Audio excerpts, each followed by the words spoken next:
most sought after and satisfying experiences on the journey of life.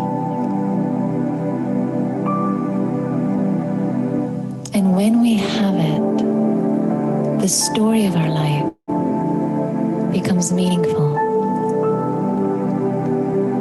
We become lit with joy from the inside.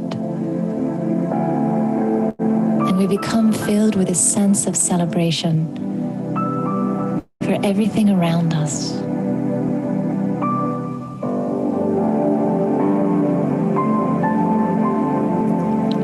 I turn my attention inwards right now, and I just imagine that feeling of love that I have felt so many times in this life. I visualize it as a light inside of me, and I just hold that feeling and let it expand with each breath. I have felt love so many times in this life. I have felt love for the beauty of the natural world and the silence and the healing power that it offers.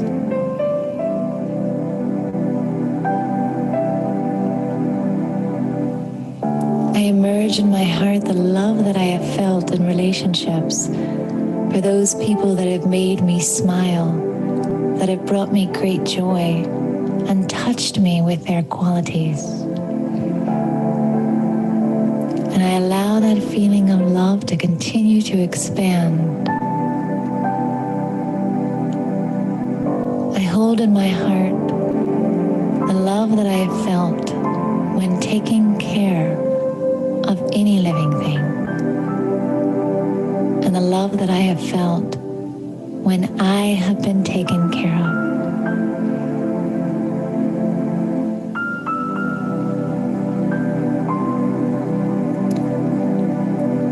I also hold in my heart the love that I have felt when doing anything that I thoroughly enjoy.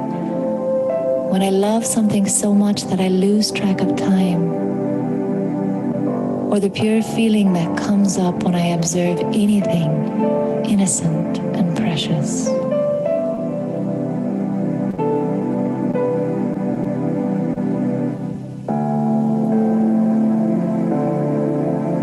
I hold the warmth of that feeling in my being.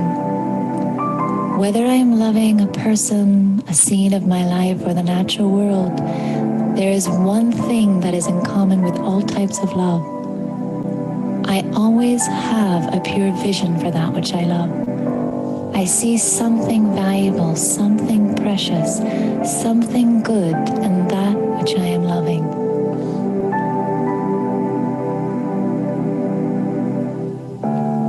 And this light of love that I feel within me comes from the soul.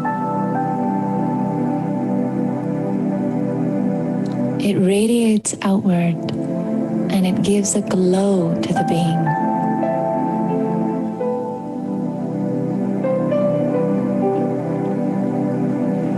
Sometimes people can be hard to love because they have been hurt by situations, by experiences, by setbacks and losses, and so they have buried their beauty beneath pain and fear. But I can still practice seeing with a vision of love. I can practice seeing beyond the mundane, beyond what's physically in front of me, and into the beauty of any living being or scene of my life. When I practice this vision of seeing something lovable and good in everything, I become easy.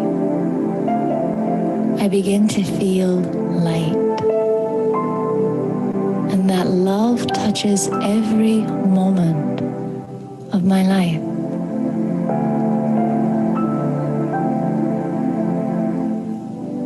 It becomes the content of my own story, and I begin to lead a life full of meaning, joy, and celebration.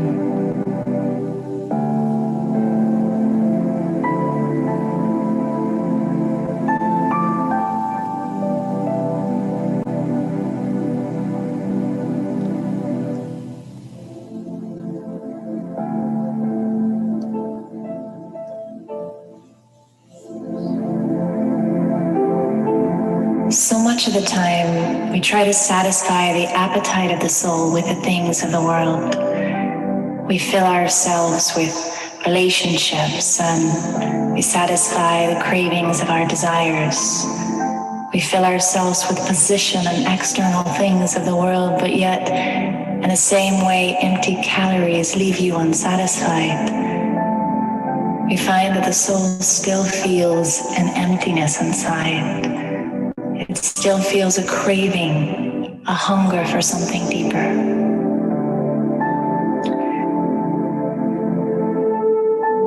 Contentment merely means that the belly of the soul is full. It wants nothing because it feels so satisfied with the real substance of the soul.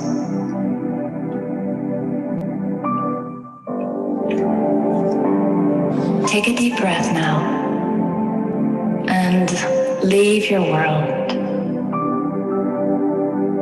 Move to the edge of the world where there is nothing physical, no sound, no drama, no responsibilities to uphold. Just let them all go. As you settle into a place of silence and stillness,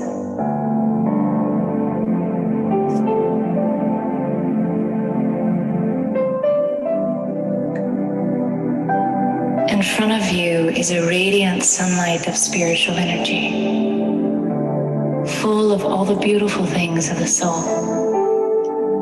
Love, light, peace. Allow yourself to fill yourself with this light. Let the rays of peace and serenity enter into you and breathe them in fully. Fill the belly of the soul with the vibrations of pure, peaceful, spiritual energy. With each breath, you savor and take in even more peace.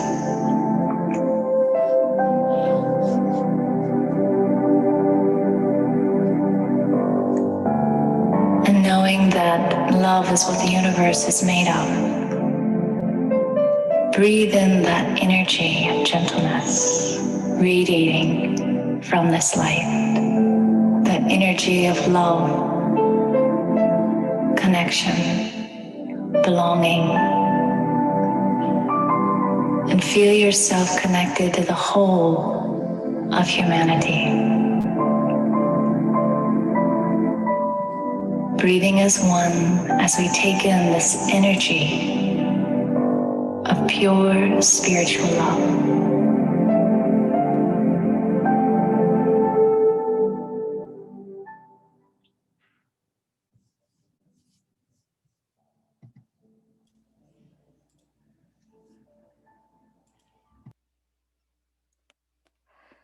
Good afternoon, everyone. Om Shanti. Welcome to Silicon Valley BRAHMAKUMARIS, Vitamins for Smart Parenting. We'll get started with the meditation.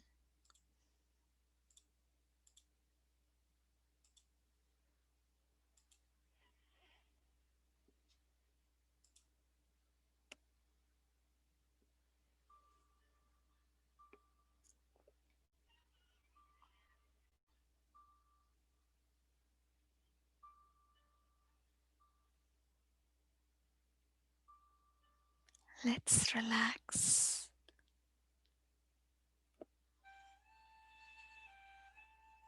By taking few deep breaths.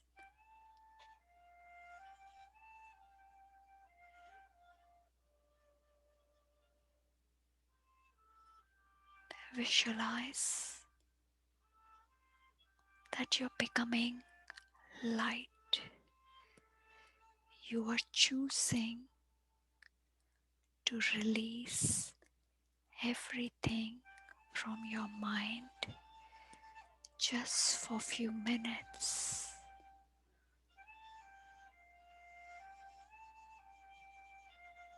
everything from the past, from home, work, bodily issues, relationships, gadgets.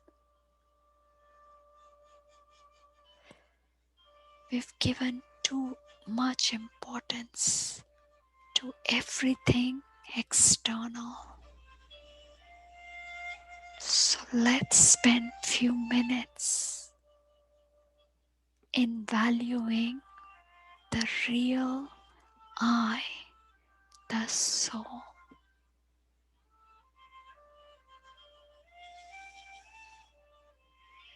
The one who craves to be happy, to be peaceful and loving. The one that has been working very hard to fulfill its core need.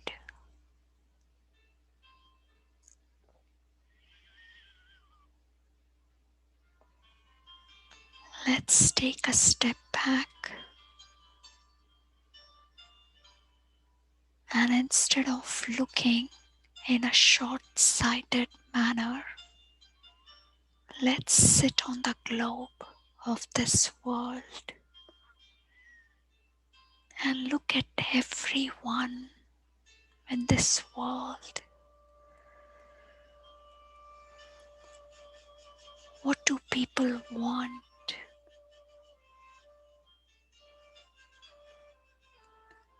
Aren't their needs just like me? Is there anyone in this world that does not want happiness? Is there anyone that wants momentary happiness?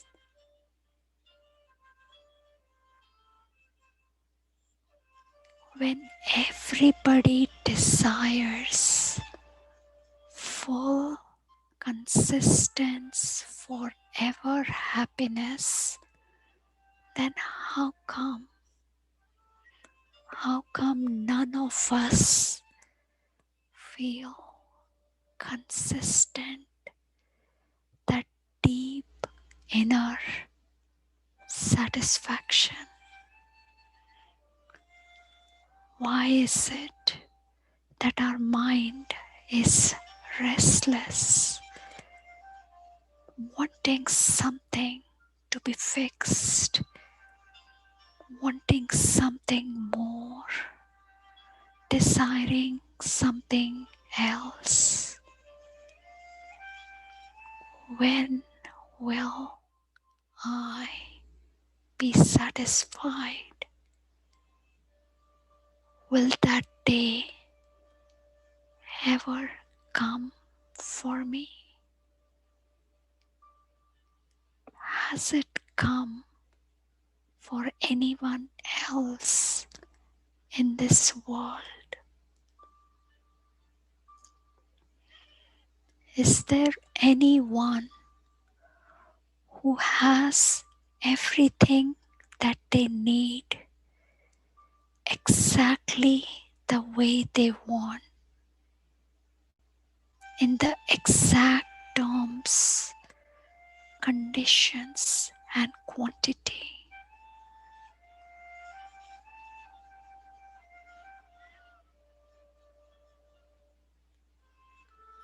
God, the ocean of knowledge, says, let the circumstances of life not define your happiness. That is the life of a victim. You choose to be calm and content, irrespective of how the destiny unfolds. God wants us to be the Master Almighty Authority. And when we strengthen our roots, our thoughts and emotions, our tree of life, the external circumstances, people, and situations automatically strengthen too.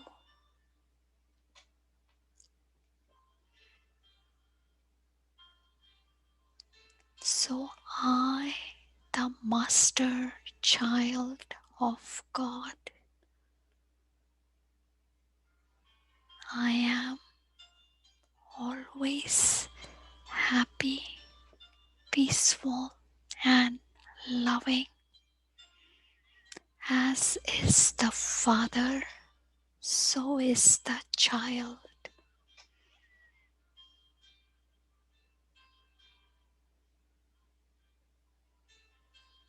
I am a pure, peaceful, and a loving child of the Supreme Soul.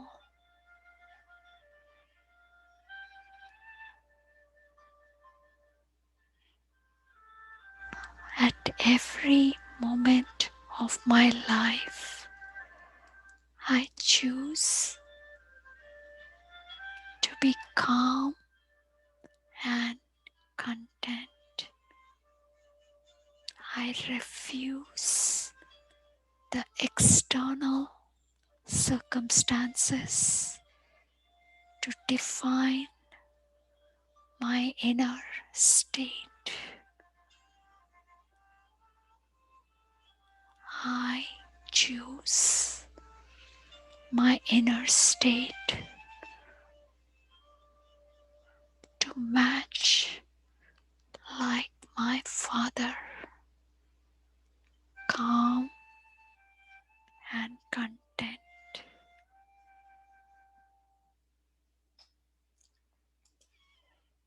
Welcome everyone to Vitamins for Smart Parenting, and good afternoon and Om Shanti. So today we are going to be talking about ego. We've finished ABCD. It's the turn of E, and ego was chosen for this particular thing. So when this deficiency, ego, exists in our parenting, what kinds of issues arise? What is the root cause of this deficiency? How do we get rid of it? And what are the damages from it? So we will talk about all of that. And Albert Einstein says this very beautifully. He's given us a formula, the scientist he is. Very wonderful formula that how when we really have ego, when do we have ego? Our ego is infinite when we are completely ignorant. In other words, in gross words, foolishness. Spiritual foolishness leads to ego. The one who is spiritually aware, knowledgeful. This is not the knowledge of technology and science. This is really the knowledge of the self.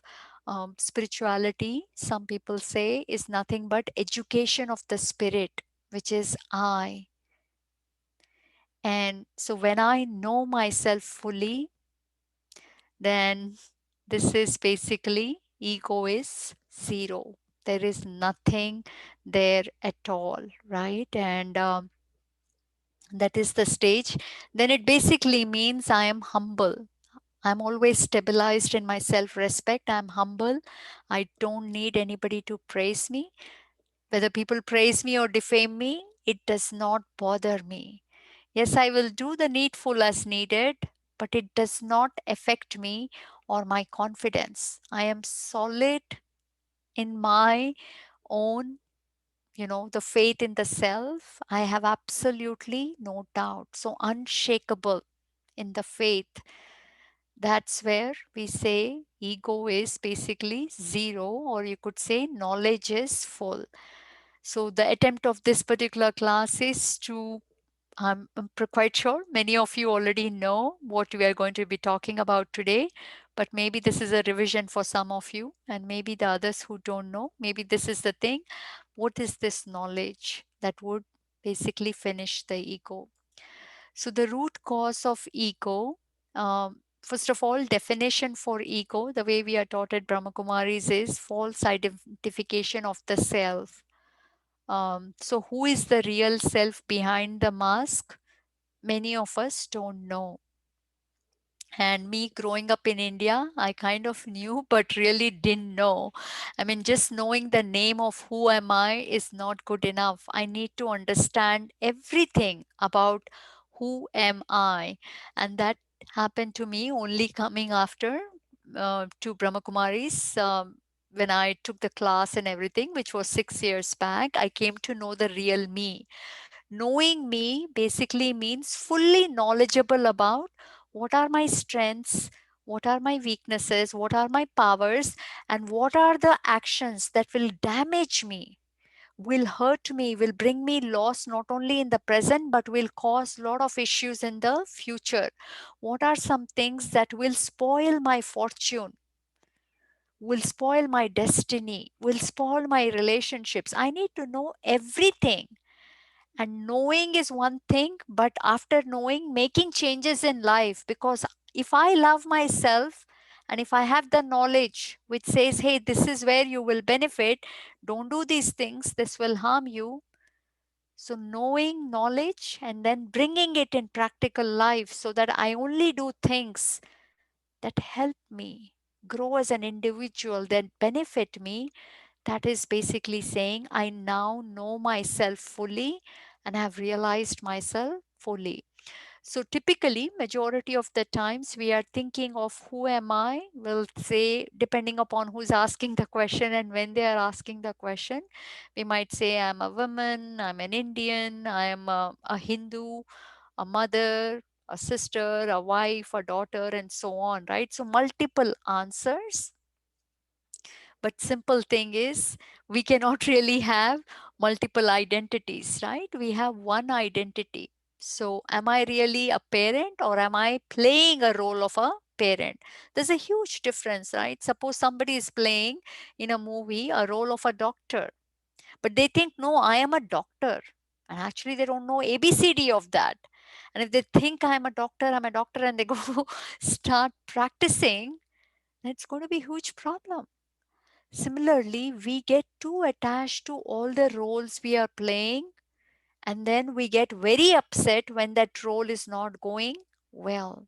It's after all a role. So we need some kind of detachment when we understand who the real self is.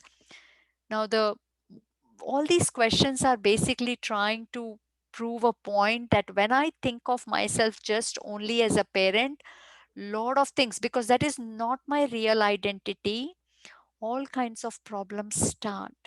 So, first question, can I independently be successful, in being a good parent? Can I on my own just be a good parent by doing the right things? In spite of me trying hard, being the loveliest person and caring person and responsible person and everything, yet I can't be a good parent till my kids cooperate, till my kids do well, right? Otherwise, I'll be called not so great mom. So, on my own, I cannot uphold the identity of a parent. I need the kids' support, maybe even my partner's support, and I also maybe need the society's support who recognizes my effort, who recognizes that I've indeed raised good kids. So, the identity of a parent cannot be upheld on its own. And because it cannot, all kinds of issues start happening. And another thing, if I just think I am the parent, I'm the elder one, I know better, I have had more experience. I'm only looking at myself as a parent who has more age. Then there's automatically I'm looking at my child as a one who's younger in age. It is the truth, but that is not the full truth. The bottom line is there is a lot more to it than just that. And then um, we also, when we have this ego that I the parent, then we expect kids to have a lot of respect. I'm elder to you, I gave birth to you, you should have respect. But does it mean I, as a parent, don't I need to have respect for them too? I will say yes, yes, obviously, but we should check our every action.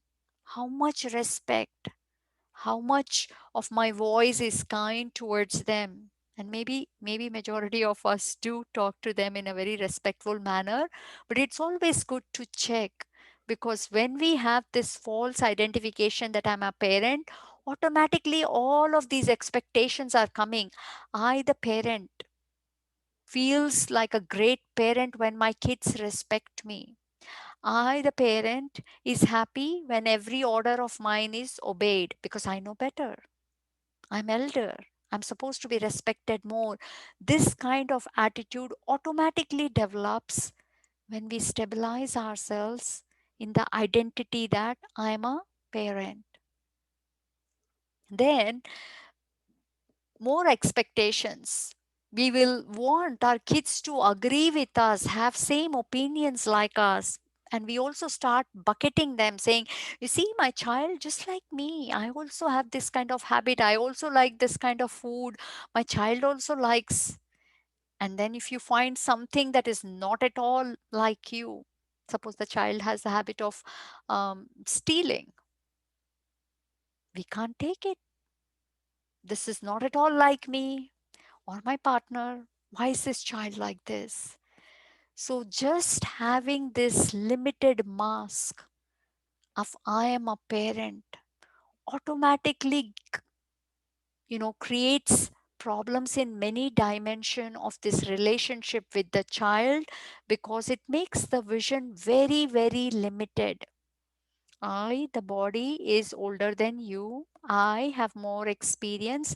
My personality is this. You are mine. I possess you. You should be like this. You should behave like this. There is lot of subtle expectation from the child. One is because my parent identity will not look good unless the kid follows whatever I'm telling them to, and they reach the goal I want them to. Otherwise, the ego is not satisfied as a parent.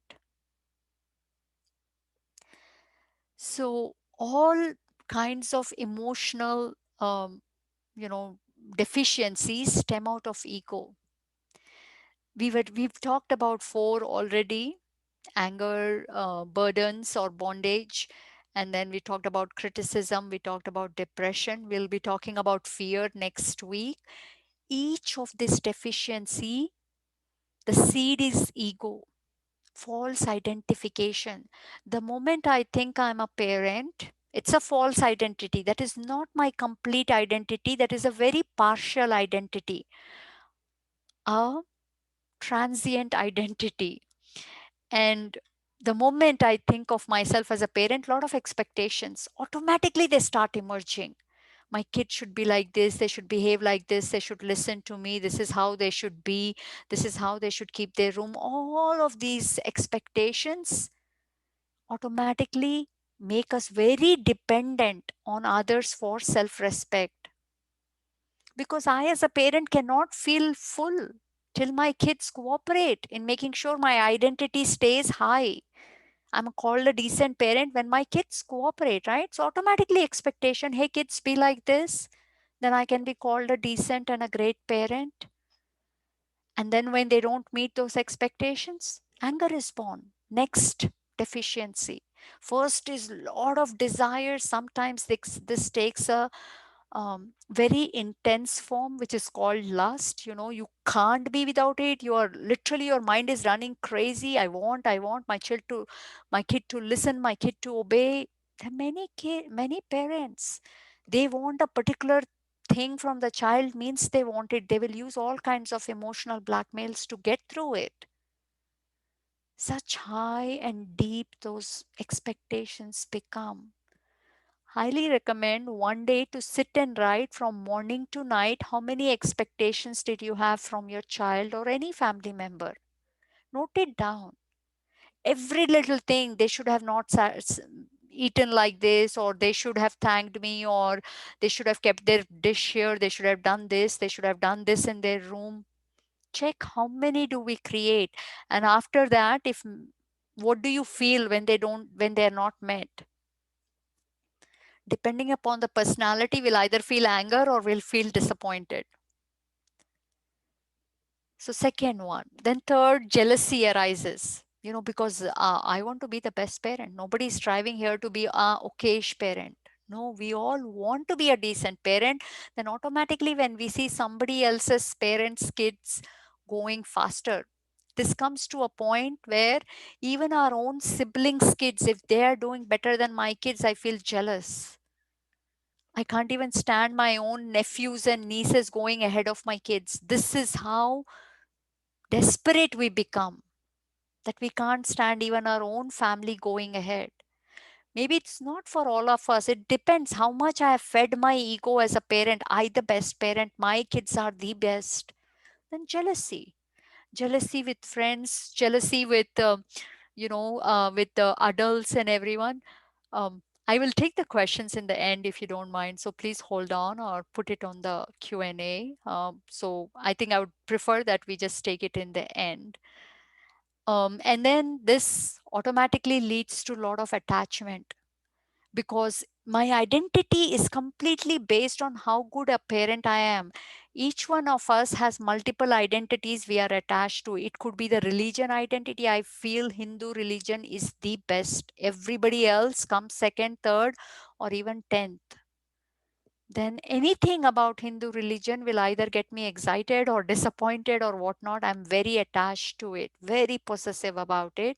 Here, this might lead to I can't even stand my kids are too attached to grandparents. They'll seem to be liking the grandparents a lot more than me.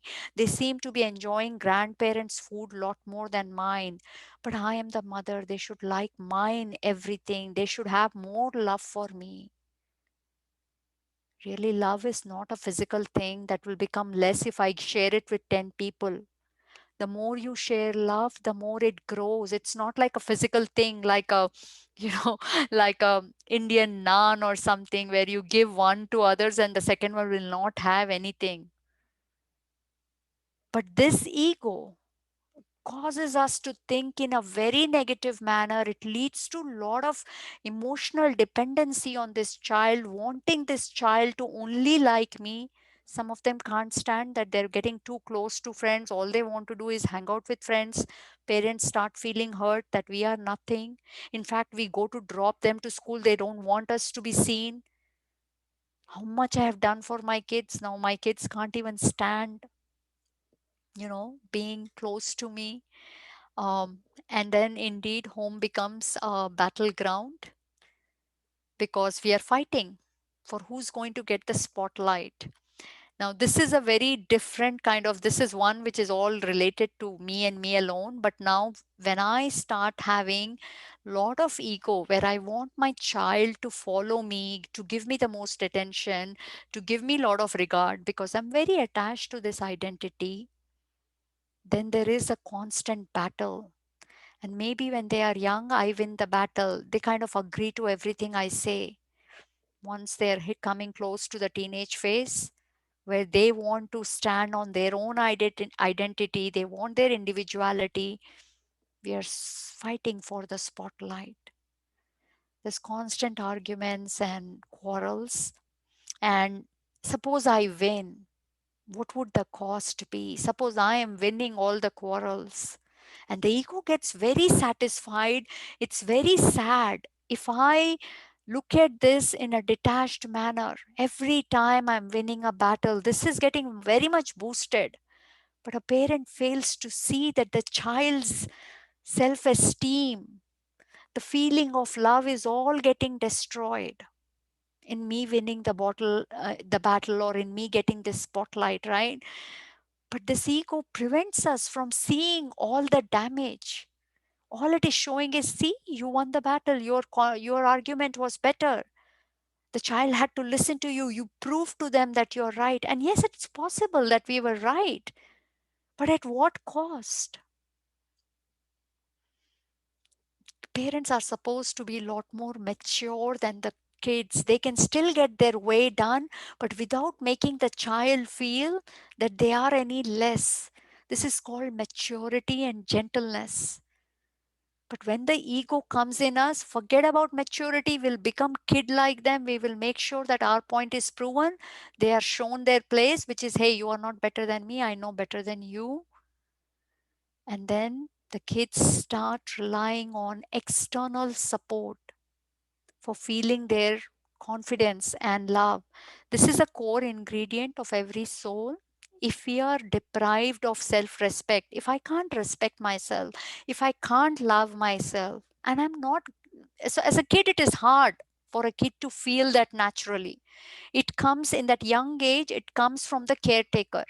And if the caretaker is busy satisfying their own ego, which they feel is their self esteem, and they're not looking at what it is doing to the child, then the child, because it's a soul's core need, like body needs air and water, soul needs that respect, which is a form of love. Then they will look at anybody who will give them a little bit.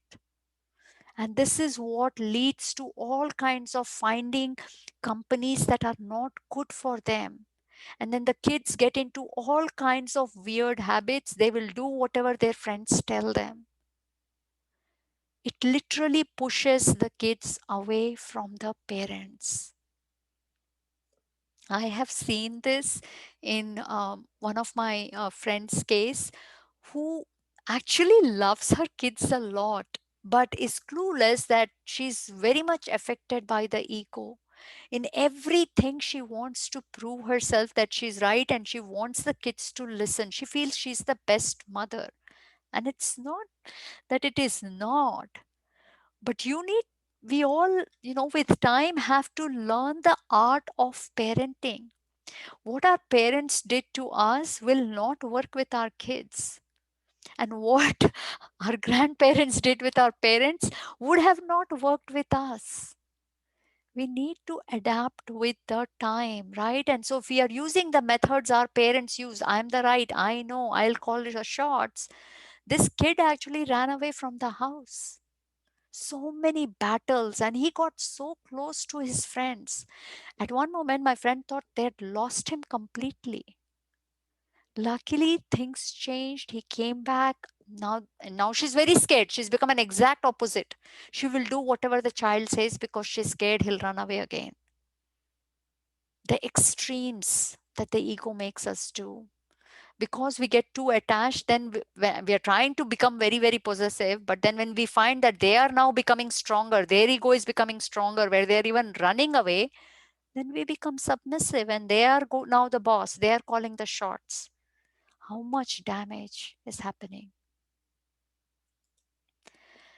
Now, really, the vitamin E for curing ego, obviously, we need the right identity, right? If we attach ourselves to this identity in a very false, very deeply, right? If we think of myself only as a soul, we already talked about all the issues that will happen.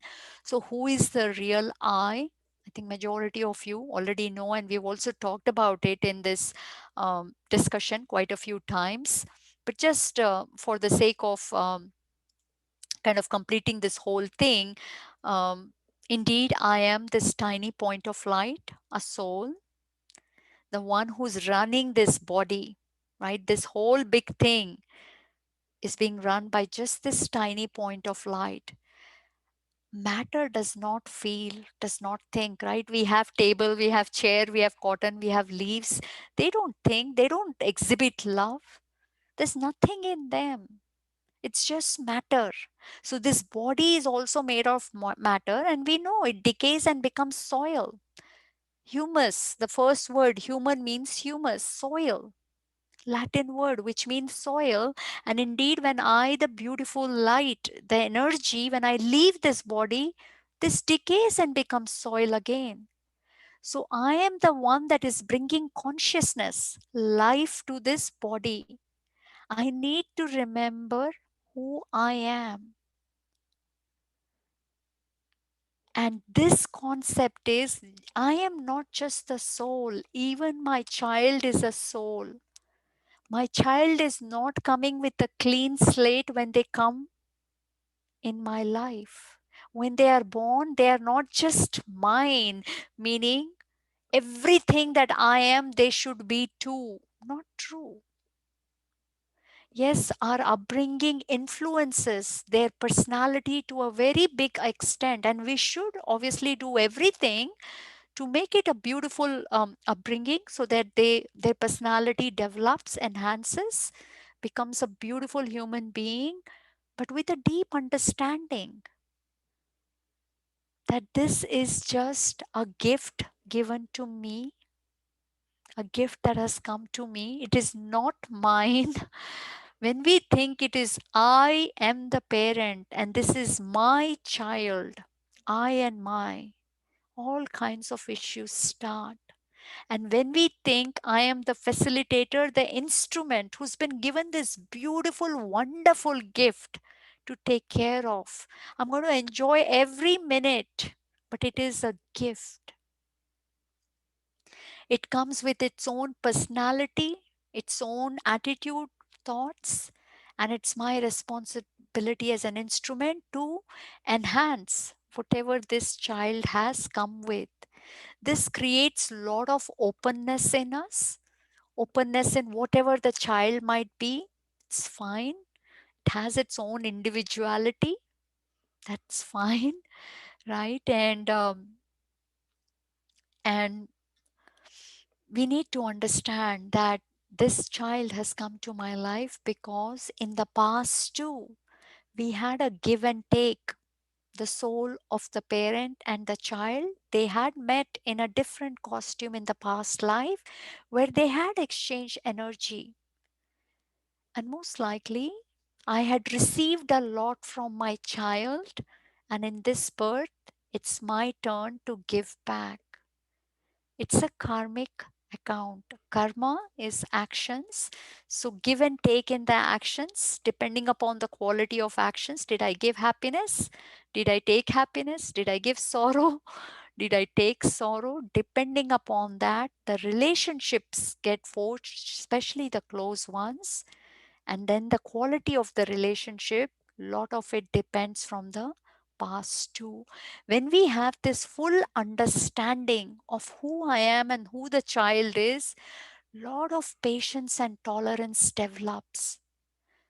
Truth enables us to develop lot of tolerance power. Otherwise, we ask bunch of questions. Why is my child like this? Why are they shouldn't be like this. They should have been like this. Why am I having such a difficult life? I should have had an easy life. So many questions because we don't understand ourselves. We are a light that has been on a journey.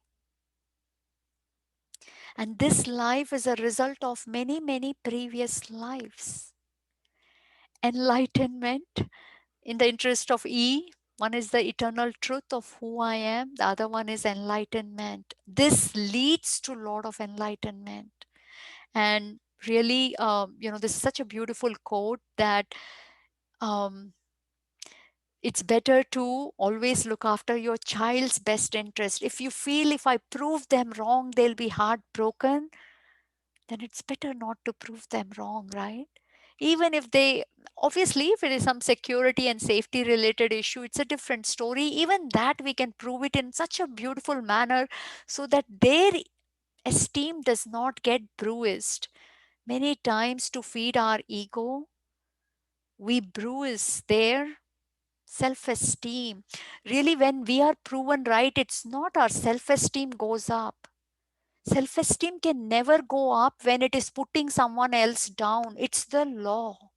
If I have tried to prove someone wrong and I'm seeing them down, see, I put you on your spot, Immediately, my esteem is gone, but the ego will feel, wow, see, I proved them wrong.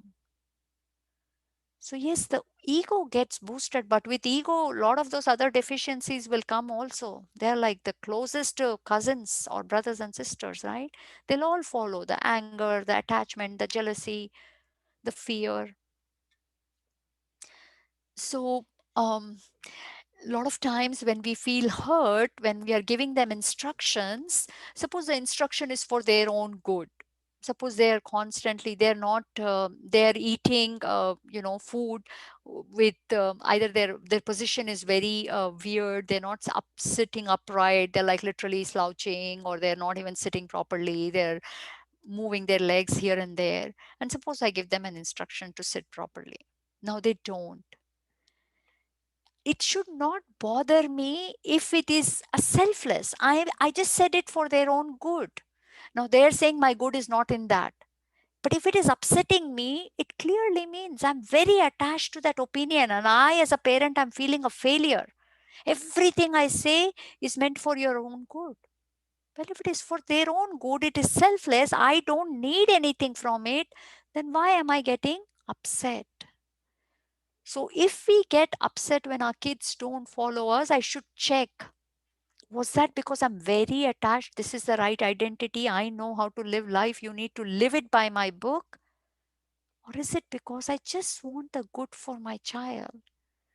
When we leave it with such a selfless attitude, one day they will actually listen and they will correct their posture. They will follow everything that we have said. It's just a matter of time.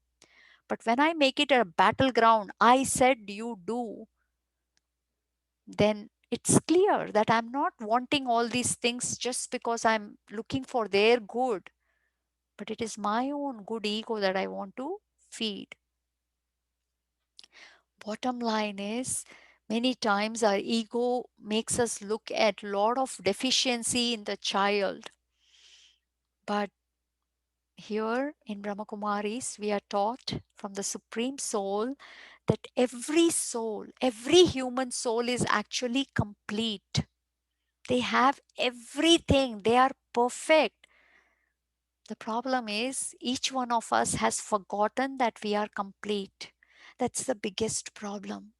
The one who gets enlightenment, who gets enlightened, that this is the real me complete.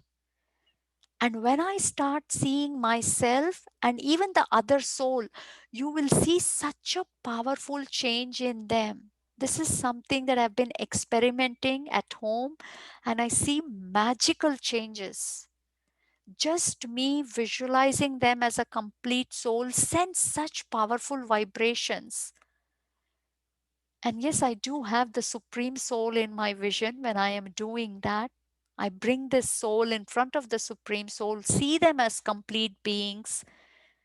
Don't maintain any doubt that, oh my gosh, this weakness in the child, that weak, this is the ego again. So I did want to talk a little bit about really how, all of these deficiencies that we've been talking about. Many of us have a lot of knowledge and we might have read many books as well. I also, before coming to Brahma Kumaris, was following many different kinds of meditation techniques and had read few books here and there. And they all help little bit. But that big change that I wanted to see in me was really lacking. I would see a little bit of progress and then digression, or a little bit more change, but not that change that I was looking for. The biggest reason for it is we, the souls, human souls, we come into the cycle of life and death. This is a cycle that we keep spinning upon. We've taken multiple rebirths. And because of that, we've lost our power. And a soul that does not have power. And in this cycle of life and death, we forgot who the real me is. We were looking, we forgot means ego came, that I am either a mother, I am a body, I am a Indian, I am a this, blah, blah, blah. All kinds of deficiencies. And these deficiencies cause us to perform incorrect actions, right? If I have anger in me, obviously my actions are not going to be great, they're going to be negative. So, a lot of these weak actions and the cycle of life and death has pretty much caused the majority of our impressions to be negative. This is the bully prompt, which is all the deficiency based thoughts, jealous thoughts, fearful thoughts, attachment filled thoughts. So, our impressions, 90% of our life, we live in an automated mode. So in an automated mode, we are thinking either based with a lot of greed, attachment, anger, jealousy, and all our actions are filled with it. Now, if I want to change this, it doesn't happen just with knowledge. Knowledge also we need every day, but what we do typically is we expose our conscious mind to a lot of these social medias, to news, to non-stop working, gossiping. So this there is no room for changing. If we are feeding ourselves continuously negative junk information, and I want this to be cleansed, not possible. So there is one soul only, the supreme soul. God is one, and He is a fountain, an eternal fountain of all of these beautiful qualities that we crave for. We are these two, but we are not able to experience this because our right now our impressions are this, and that beautiful, these beautiful qualities are of this size now. This angel, the godlike being, is become very small. Very conditionally we feel it sometimes. Even for our kids, we don't feel love always. It's conditional. So God's design filled with angelic thoughts. He's never experienced the bully thought. He's filled with this fountain here. The impressions in his subconscious mind is only angelic. Every action of his is angelic. So when I connect with the Supreme Soul, it is I am an energy, this is also an energy. We are exactly the same in the form, in the qualities, except Supreme Soul never comes into the cycle of life and death. And that is why is always filled with angelic impressions. So when I start connecting to the Supreme Soul, this is my change 6 years back. A new technique of meditation. And what I started noticing, of obviously it took some time, and I'm sure this is not my depiction of my impression, but it is a feeling. I first there were a lot of so this is the automated mode. There is also a manual mode, right? Where our first thought is bully thought. When we start our journey in spirituality, our first thought typically is the bully thought, something filled with desire or a lot of attachment to our child. Only my child should do better. Only my child should never be sad. My child doesn't deserve unhappiness. Everybody else in the world, whatever is happening, not my business. So first prompt is negative. Second prompt used to be angelic. When I started every day connecting with him and also feeding lot of spiritual knowledge, stopped all the social, I was never in social media, stopped reading news so much. Only once a week I read nowadays. I don't have work email on my phone. Luckily my job allows. So a lot of the no TV watching. I don't watch TV at all. And I didn't start like this. But when I started seeing everything I was doing was only feeding this bully. But I wanted my angel to be fed. So I started connecting to him who's always an angel. And the knowledge I heard is angelic at Brahmakumaris. Every day I read it. And I started with just half an hour investment. I have shared that. And I got 2 hours back in my life just by spending half an hour every day. Fewer mistakes, peace throughout the day. Body was not feeling as tired as it used to. I started investing even more time in this, saying, oh my gosh, half an hour is giving me 2 hours back. I got greedy, good greedy, saying, I want more. This feels so good. My first thought is becoming always positive. Slowly, we will see that these red dots will all vanish because the color of the company. And we are not feeding the bully anymore. I'm only feeding the angel. Slowly, these red dots start disappearing and we become like him.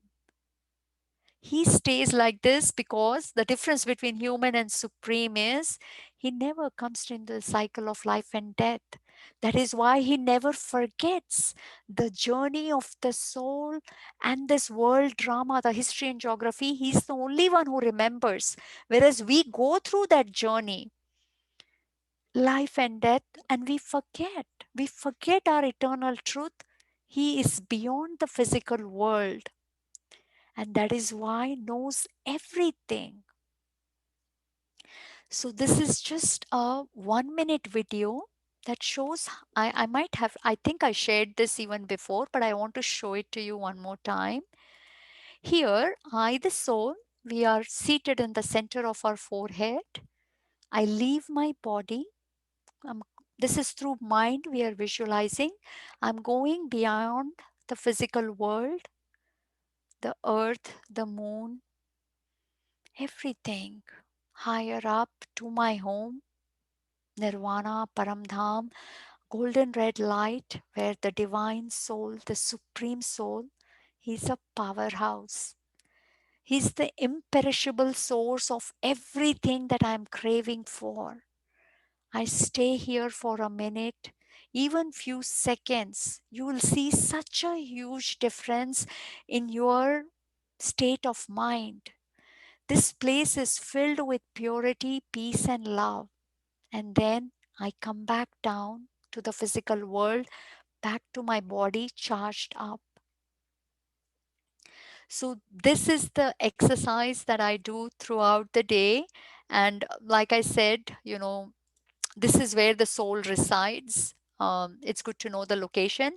It's between the eyebrows. We can visualize it right here. This is when I do my meditation, I'm visualizing. Visualizing always helps in focusing and also causes our heart to activate. So we know how the how the supreme soul and our home, spiritual home looks like. So I visualize myself here and then I am moving, visualizing this. And so right here, between the hypothalamus and pituitary gland, this is where the soul is actually sitting. Um, so this is what I wanted to share in today's class, that till we are living just in the physical identity, which is one part of our existence. But till we don't connect to our spiritual identity, spiritual wellness, if you would have attended yesterday's webinar, was talked about, it is the fundamental, it's the foundation of my mere existence in this world. And if that foundation is weak, I'm constantly shaking in every sphere of my life. And if I am solid in my foundation, who I am, I have all the knowledge about myself, every sphere of my life will shine, whether it is work, health, relationship, doesn't matter. So with that, I wanted to stop the presentation and open it up to Q&A. Because we are recording all of this, I just wanted it to be a smooth flow, and so that people who watch can kind of understand it more clearly. And yes, please feel free to, Priya, you had a question. Please feel free to ask. Sister, when you were talking about the expectation slide, Yeah. this is more of like, you know, I don't know how to put it. I don't think so. I call it as an expectation, but things which are necessary, right? Like I'm talking about school homework. I mean, that is something that they need to do it, right? I mean, if they don't do it, it will be, of course, it's not about like getting like 100% grades. It's about like doing your homework on time. And the Right. struggle that I have is like constant reminders, and sometimes because we all are so busy, and we have our work, and then of course at this time, pandemic, we don't get help. So how to deal that kind of situation when kids are at home, and of course they need to finish the homework, we have to finish our job work as well. So how do you make a balance? Like, I mean, these are few things, not like other things. It's like basic homework, and like especially like you have to constant do nagging and say do your homework, do your homework, and at certain point you lose the cool. Yeah, so you are talking with a lot of burden. I can make that out. And that burden is caused when you're not enjoying what you're doing. We need to learn the art of enjoying everything we are doing. We are doing Mm-hmm. it for our loved ones, and if we are not enjoying it, there's certainly some selfishness there. Mm-hmm. Check what it is and change it, otherwise it will feel a lot of burden, and then when you are burdensome you'll want every order of yours to be obeyed. And I'm not saying wanting them to do homework is an order. Yes, agreed, as a parent it is our responsibility to make sure, especially when they are young, to make sure that they do prioritize their homework first. For me, this is the way it has always worked. Is there are certain rules in the house, and I had set this up quite early, that if you don't meet these things, these are like your responsibilities, you need to prioritize these first before anything else. It needs to be done every day. When it is not, here are the privileges that are going away. You have Okay. to bear the consequences. And then yes, I can certainly let your teacher know that you are struggling with your homework because you prioritize with these things. And I will abide by those disciplinary actions. Whatever privileges need to go, I will certainly let them know that they are gone. No matter how many tantrums they throw or whatever, it is gone. Once you start showing results, they will come back. But for 1 week, they are gone means they are gone. Many parents are not able to abide by those disciplinary actions because then the kids throw tantrum and they're like, oh my gosh, I don't want to deal with this. I have my TV watching, I have my friends talking, I have my other work to do. So I don't want to deal with this. Okay, okay, you go up. You can have that luxury back again. But the kids then they know. So we need to check. Indeed, balance between love and law is needed. We talked about that also in some sessions back. Um, yes, literally could be their own phone. That if they have phones, take away their phones. That for 3 days you're not getting it. Well, nowadays with the technology and the school and everything, okay, till you have your school, you have it. But after that, I'm taking it away, or whatever that might be, right? Watching certain things, cutting off the internet very early. Hey, by this, if you don't finish your homework, gone, internet will be gone from your computer. Could be very different things. You're not getting your favorite junk food for so many days. But again, the love from our heart should not be gone. This is not in a mean way we are trying to show them that, hey, you made a mistake. But literally, our heart should still be warm. But then there are certain things that they need to bear, that there are going to be consequences for their actions. This message should be very clear for them. Please do check out your chat messages. There's a very interesting webinar from a very senior sister, Didi Sudesh from Germany. She's been in this knowledge for 50 plus years, and she's going to be conducting a webinar. And then I think we talked about also the daily 7:30 to 8. We have a 21-day goal to cleanse tough habits going on. So feel free to join us on that as well.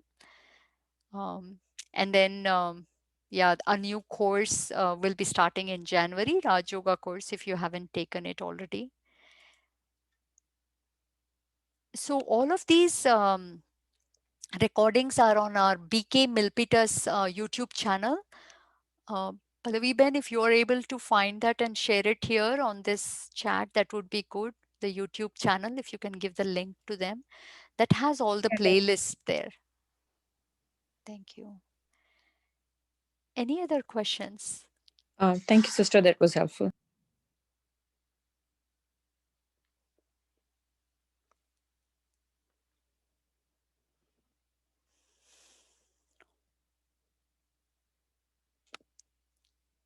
So the other question I have is, when you, let's say, try to connect with your soul and start into meditation, but I mean, how do we get the rhythm like going? Because I think my hardest problem is keeping up and getting motivated to do it every Yeah. single day, basically getting into the discipline.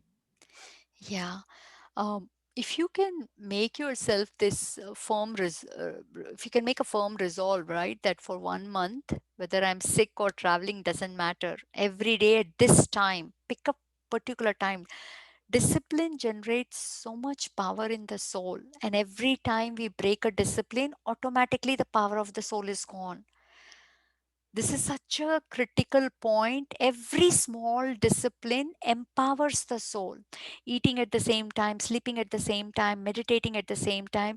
Yes, there might be some days where we are off little bit, but make sure, even suppose you promise that you do it every day in the morning, for whatever reason you didn't, make sure that you don't sleep till you do it.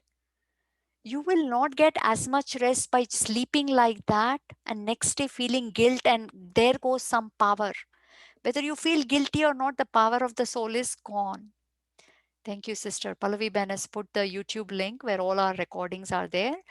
And when you meet that, and you slept less but you did what you promised, see the power next day. So every day, just pick even 15 minutes for meditation. If you find half an hour is also an over promise, 15 minutes every day, I will do it. And then join the Murli class. Knowledge and meditation. Meditation cannot happen till you have all the knowledge, because Raj Yoga meditation is a knowledge based meditation.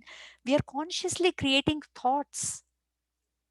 And if I have limited thoughts, I, the soul, I am peaceful, I'm supposed to be like this, that's it. After that, I'll get bored. And how many days should I say the same thing? So we have a spiritual discourse which is called Murli class every day. I read Murli every day twice, and my aim is to see if I can read it 3 times. It is so wonderful, filled with knowledge. Everything I'm sharing here, and each one of us is sharing, um, is coming from the Murli class. Our source is Murli. Nothing I tell here comes from anywhere else. So, Murli class, please contact the center, and on our website, you will find the address, email address, contact address. It's basically, I believe, contact at svbrahmakumaris.org. And then they will share with you. Yes, we have Murli in English in the in the morning, and we also have Hindi Murli in the morning, and then in the night also we have Murli. I believe that is also, I don't know, I think it's in English, I don't remember. So we have so many options for you to listen to Murli, because in the beginning explanation is good, right? And here they explain. When you join online, I read because I start work very early in the morning. um, so I'm not able to always join and listen in, but my habit from the beginning has been reading. But in the beginning, it helps to understand the Murli. If somebody else is reading, they explain also. Because every day, that's about half an hour. It takes half an hour for that class. And it is at 7:30 to 8 in the morning. Oh, sorry, 7 to 7:30 in the morning is the Murli class. So we start at 6:50 for 10 minutes of meditation, and then 30 minutes of Murli class, 7 to 7:30. Um, and then I, in the end, in the night also, I connect to myself. I really fully pat my back for doing a wonderful job. I make sure that I don't have any negative feeling about myself. I'm considering myself to be an elevated, beautiful soul of God. I thank Him. I say goodbye to Him, and then I sleep literally in His lap. So whole night, this subconscious is so clean, because I have removed all the negativity that I might have for myself or from anybody. No, I don't want to take those burdens and sleep. And that is why I sleep only for 5 to 6 hours, and I feel fresh when I get up early in the morning. Why?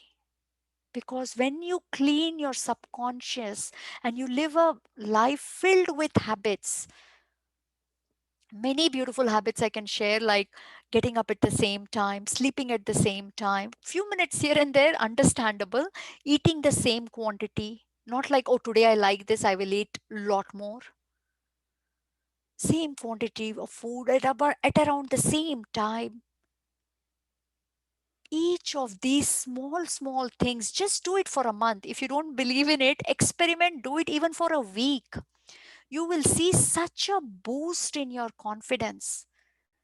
Discipline is one of the easiest way to empower the soul. And Murli is filled with what all disciplines you can have in life. Literally, my life and my routine has changed after reading Murli. And I see so much charge here. Nothing like I can't do this, I will not say it. So much confidence. Why can't I do it? And not with that ego, but with this humbleness that I want to learn, I want to improve. Where does that confidence come from? Indeed, one is connecting to Him, the highest, the Supreme Soul. The second is changing my life with lot of disciplines, routine, cleaning. I will not sleep before cleaning my kitchen. No messy dish should be there, means whatever time. Sometimes we have programs, we come back late, doesn't matter. And see how much power you feel next day, and how much loss of power you feel, even though in carelessness you might say, ah, so what, only one day, no, I missed. But there is this reduction that happens. And if I understand that, a little bit, 5 minutes less sleep, and just finish this off, or sleep 5 minutes later, get up 5 minutes later, but finish, because you made a resolve, I will never have a dirty kitchen before I sleep. And again, I'm not saying we need to have these exact same routines. Pick and keep your word. Pick small ones. And say for a whole month, just one small discipline, keep it. See how you feel. All right, we are way over time. So if you have a minute, please stay back for meditation, and please note down all these wonderful links Pallavi Ben has shared with us. And let's just do a small meditation.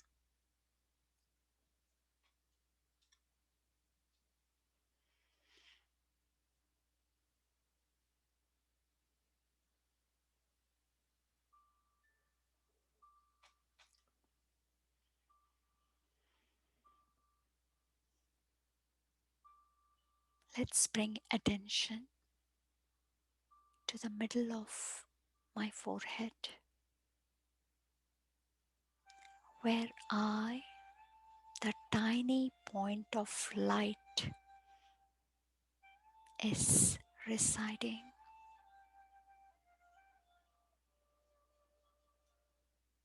And in your mind, bring up your home, the one that is filled with golden red light. It's been ages since we left home. We all say we've come empty-handed without a body, and one day we'll shed the body and go back home. But I, the fortunate being, is enlightened, knows about my eternal truth, and I can visit my true home, my eternal parent, anytime, anywhere.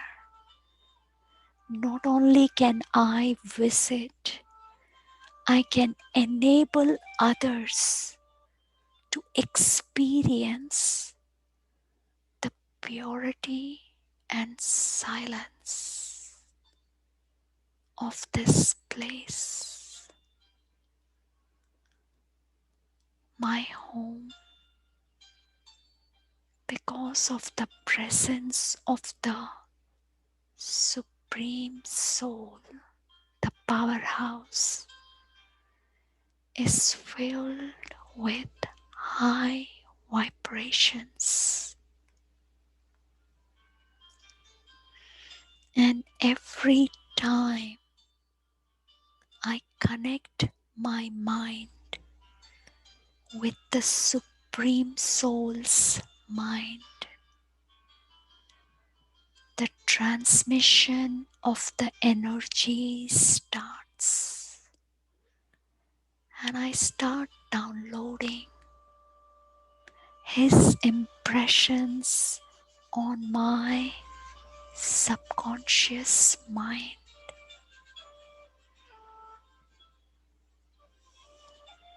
The ego starts getting cleansed,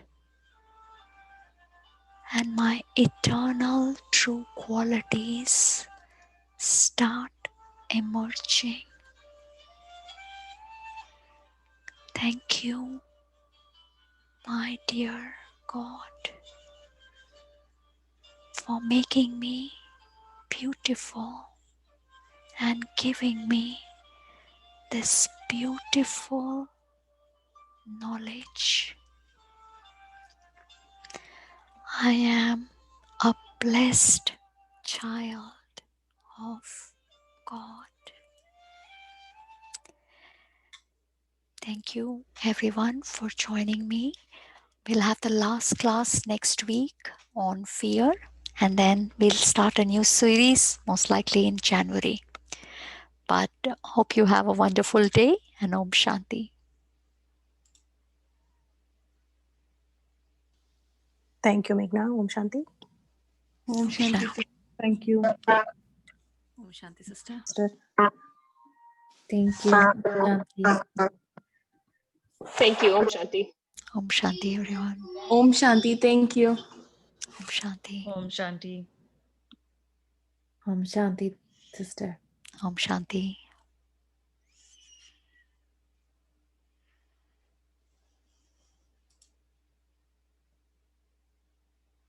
Om Shanti, sister. Om Shanti, Priya.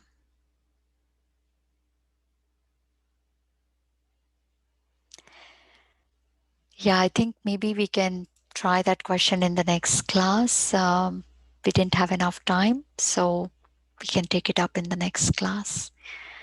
Thank you, everyone. Om Shanti.